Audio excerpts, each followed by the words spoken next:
Hi everyone, in this video we are going to be asking the question, why? Why did a group of scientists come together and create a list of air quality standards? Why did they then go on and create an air quality index? And furthermore, why did all of the American citizens then listen to them and try to actually pay attention to the air pollutants?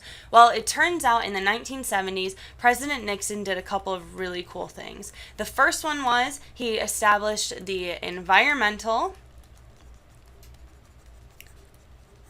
Protection Agency, also known as the EPA.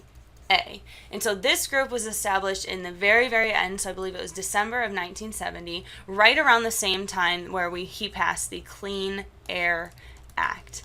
And so what was happening is we were having tons of cities that were living in this smog, in this dirty air, and the citizens in the cities were breathing in this awful chemicals and these pollutants, and they were starting to have these terrible, terrible health effects.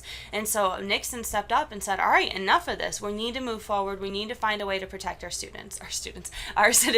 And so what they did is they established the Clean Air Act. And what was really neat about it, it was one of the first things that the EPA had to do was develop these lists of standards, or these air quality standards down here that we already discussed, and come up with a list of the main pollutants, and then come up with a list of the concentration that our bodies as humans can actually handle without developing maybe lung cancer, brain cancer, death, maybe becoming dizzy, whatever.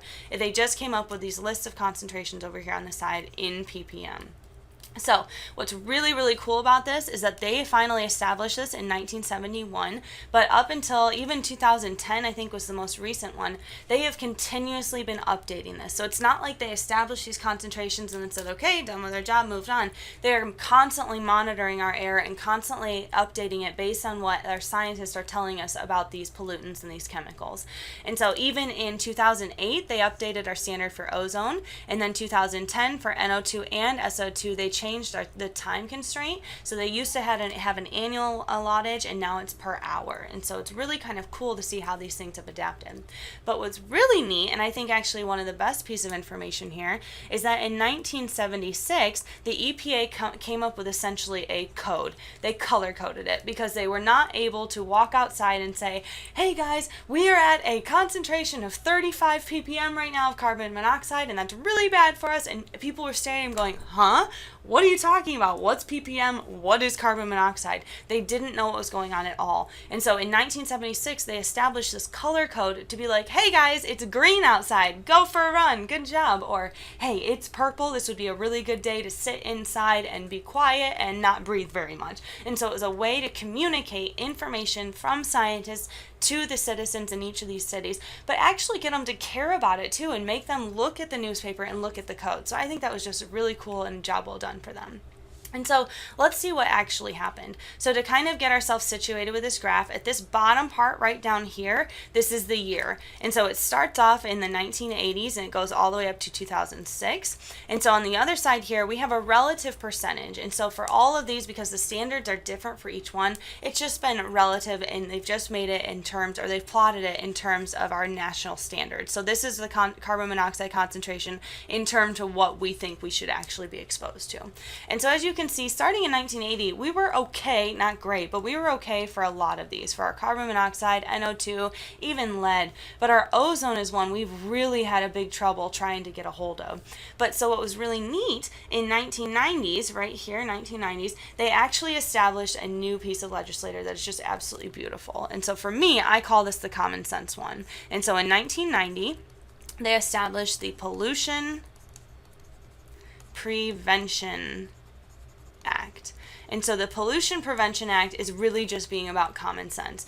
They said, hey, instead of trying to figure out how to clean all this waste up for all of our energy plants, our power plants, or whatever, they're producing all this waste. Instead of sitting here at the end and trying to fix the problem at the end and cleaning up here, why don't we use our brains and try to figure out a brand new way or a brand new methodology to create our energy that is needed without creating all this waste? And so they kept in mind from the very, very beginning to the very very, very end, a way to finally do this and be aware of the waste that we're producing and try to minimize the amount of pollution and air pollutants that are coming out as we're producing our energy. And so another word that people use to describe this is green chemistry.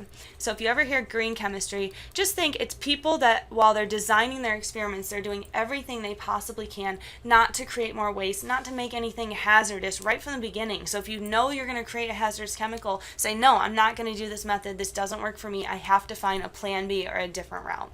And so the thing that's really, really cool about this is that now we are able to actually do my favorite part of this section of this unit. So what we're going to do now is go back through and talk about each of these pollutants. So how do we actually get carbon monoxide? Do we create it? Is it just there? How about ozone? What is ozone? It's O3, but what does that mean? Is it linear? Is it bent? Is it shaped like a tetrahedral? What angles does it have? Where are its electrons sitting? So in order to start actually diving deeper into the actual chemistry about this, we need to go through a quick little review. So we're going to do a couple questions as a group here, and if you aren't familiar with this or the answer doesn't pop in your mind right away, take a beat, go back, review your notes, and get caught up to speed, especially touch back in those earlier modules where we're talking about matter and elements and compounds and whatnot. All right, so here we go. Here's the first question. I'll do this one with you. So argon is an example of a or n something. All right, good luck. Take care of yourselves, guys.